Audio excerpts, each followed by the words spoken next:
Yo, what's good YouTube? It's boardzy, and this is going to be a review of the PULSAR X2 Mini, Pulsar's newest mouse, their first symmetrical mouse, and honestly one of the most hyped mice of 2022, and for good reason. So I am going to get into the review. I've been using this for just under 2 weeks now. It is 53 grams, has a 3395 sensor, and is available for $100. So I think it's the first mouse to have those specs and be available for $100, like with a solid shell. Correct me if I'm wrong. But yeah, I've not seen something like that before. All around, this mouse is just very interesting. First thing I'm going to talk about is the shape, because it does not directly compare to another shape. I was getting so many comments like, is it a Viper Mini clone? Is it an XM1 clone? Is it an S2 clone? No, it's a clone of nothing. It takes design inspiration from a lot of shapes, like the sides and the curvature you can see is pretty close to something like a G Pro X Superlight, but the overall shape, as you can see, is much smaller than the Superlight and just completely different. I just brought out a lot of mice to compare these shapes, but the main thing you should know about the X2 Mini compared to the standard X2, because I know people are going to ask, should I go small or medium size? If you play fingertip grip, definitely go with the Mini. This is one of the most interesting shapes I've ever seen for fingertip, because there is still a hump in the back. It's not really high profile, but if you do claw grip, you can definitely like get a solid grip of it. If you have larger hands and you like very narrow, smaller mice, the Mini might be a good option for you. But if you do have larger hands and want a mouse that's going to be a bit more comfortable, I think the medium size is a better option. But getting back to fingertip grip, I think that the X2 Mini is one of the best mice for this grip style on the market. Like I said, there is still that hump in the back if you want to palm grip, but it really, or claw grip, my bad. But it does not really affect the integrity of your fingertip grip. Like, you're not going to be making contact with the back of the mouse, which is something that I personally think is overlooked. Like, a lot of these mice with tall back humps, when you're fingertipping them, you're going to be like making contact with your palm there. But with the X2 Mini, it's a very good mouse for just like a true fingertip grip. The weight, like I said, 53 grams, no issues with the balancing. Even if you are putting a light grip and fingertipping, you're not going to feel like the back swaying around. But yeah, I guess I'll do some like other shape comparisons. As you can see, similar like front design to the Starlight 12, but the hump is much higher compared to the Starlight, which really doesn't have a hump. The X2 Mini is also wider at the grip width than the Final Mouse Starlight 12, but the overall experience for fingertip is closer to the Starlight with the X2 Mini than any other mouse on the market, I would say.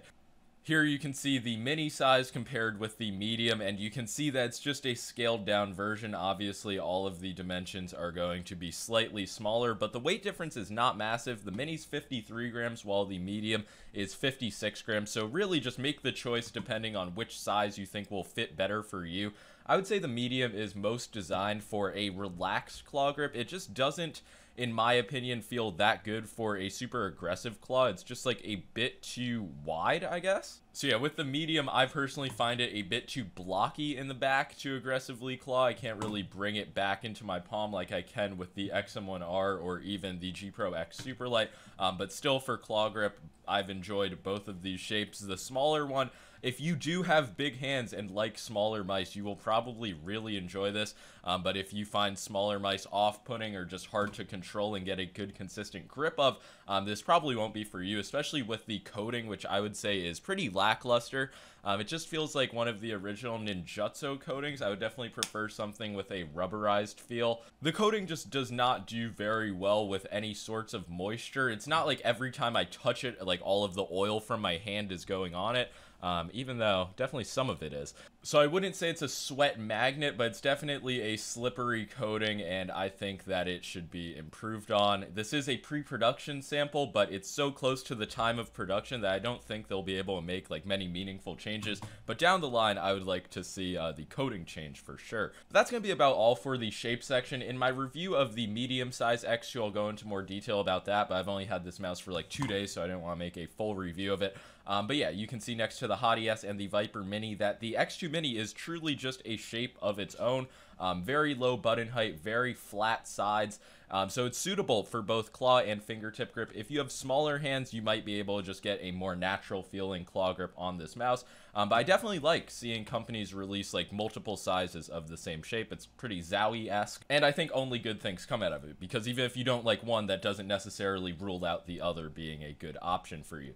But yeah, now I'm going to talk about the build quality, one of the most important aspects of a mouse. So in terms of the actual build, I really don't have any problems. I don't know if you'll be able to hear it, but there is a slight, like, not pop, but you can like feel a very minor flex when you first put pressure, but once you actually have a grip of the mouse, it feels completely solid. So it's a similar issue to what I had with the Zowie ZA13C, but it's, again, nothing that really is a massive effect in game. I also cannot get the side buttons to actually activate by putting pressure, but it is just a minor annoyance having the like popping sensation when you first put your hand on the mouse, but it really doesn't affect me in game at all. And the rest of the shell build does feel very solid. There's no like creaking or rattling. The button quality is not concerning, but it definitely, there's like room to improve on it. There is some like pretty bad wobble, I would say, because you can actually feel the like plastic grinding over the top of the switch. So that's not really what you want. There is also a lot of post-travel, if you click towards the top of the button. Not really many issues with pre-travel. I would say that these are a light implementation of Kill 8.0's, so having a bit of pre-travel just helps them have a bit more snappy of a feeling. But I would not say that these are a very premium implementation. So if you are looking for light and spammable clicks, I would say that the Kills on the X2 Mini are as light and spammable as the Omrons on the GPX are, but the quality is, at least on my copy, just a bit iffy with the wobble. And there is like a bit of creaking that I get when I press down. It is worth mentioning that the medium-size X2 that I have had for much less time, so I've obviously not used as much, and also might be a newer batch, does have much better feeling clicks. So this may actually be indicative of the new batch's quality, because this mouse actually has a serial number on it, while the pre-production unit did not. So do take those click critiques with a grain of salt, but I'm just telling you my experience.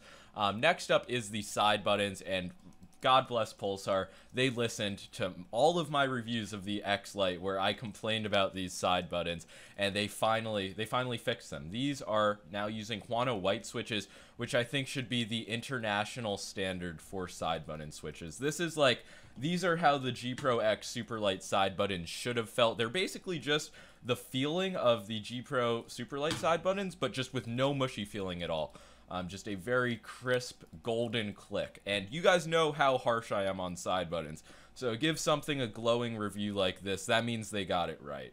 The positioning as well, absolutely perfect. Just it's beautiful. The side buttons, mint. The side buttons definitely passed the Fortnite test. The clicks performed well in game 2.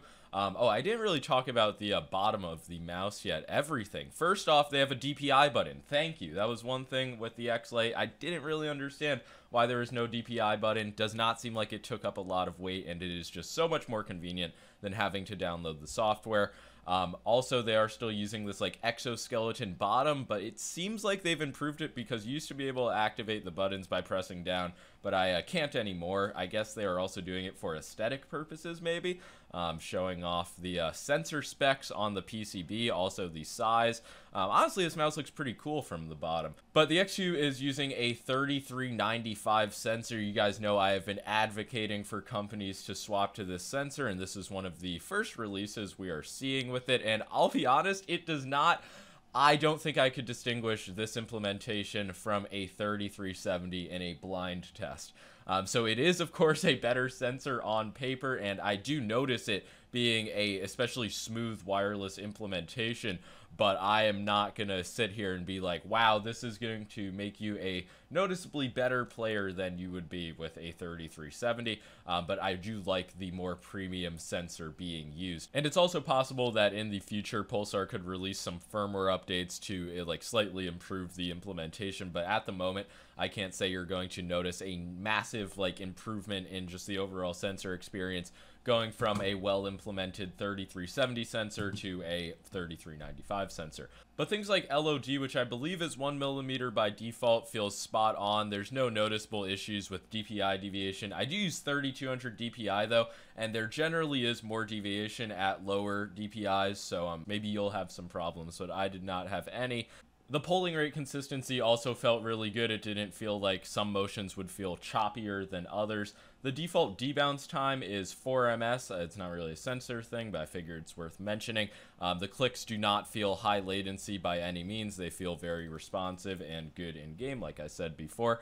So overall, I am satisfied with the wireless implementation. The mouse obviously does use USB-C to charge, and the battery life on it, it lasted for 8 days when I first got it. It does, I'm not sure what percent, but at some percent it starts blinking red on the little LED indicator above the side buttons, and I did not notice this at first. The mouse just randomly died, so you do kind of have to be looking out for it, but it will start blinking and then you can charge it, obviously.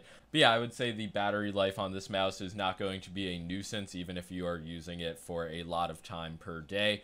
So yeah, overall, just the weight, the shape, the specs of this mouse, they all come together. I am going to hold off on giving it the seal of approval for now just because of the clicks and the coding. I think that if those are addressed and made into like top tier features like the rest of this mouse, that it easily gets the seal of approval, and it honestly could considering the price point. But yeah, there are still a few features that I have not gone over yet, like the scroll wheel. I believe it's using a TTC Gold encoder. It's pretty quiet. It's not like super notchy, but it still has well-defined steps. Just a very safe scroll wheel design, I would say. Don't really have any problems with it. And the stock skates are PTFE, and I would say that the stock skates are pretty good. They're not exactly the same design as the X-Lite is, which I think is kind of annoying. I think they could have made it the same design. Maybe not, though. I don't really know. But yeah, PTFE skates, I think they'll probably provide an extra set in the box. You can obviously get the super glides, I would imagine, for this, and they glide well. The edges are properly rounded, and I think they're like 0.7 millimeters thick. They have some nice thickness to them. They're not PTFE skates that I really would want to replace. They just perform well for stock mouse skates, and that's really all I gotta say about them. And that's going to be about all for my review of the X2 Mini. I'll be honest, this shape is not going to be in like my top 5 for claw grip or anything, even for small mice. I just think that it is both wide and not really high profile enough to make it like a great small mouse for claw grip, but it's still definitely usable, and depending on your grip style and your preferences, I think you will be able to make use of it for claw grip. But yeah, I think the medium size is going to be a better fit for me personally, so stay tuned for that review in around a week. Like I said, the clicks do feel improved on this as well, so I'll make sure to monitor if they get worse over time, because if not, this mouse, the medium, might wind up receiving the seal of approval. But yeah, that's going to be all for this video. Make sure to leave a like and subscribe. Let me know in the comments if you have any questions or want more info, of course, and I will be sure to make some more videos talking about the PULSAR X2 series. But yeah, that's all. Peace. God.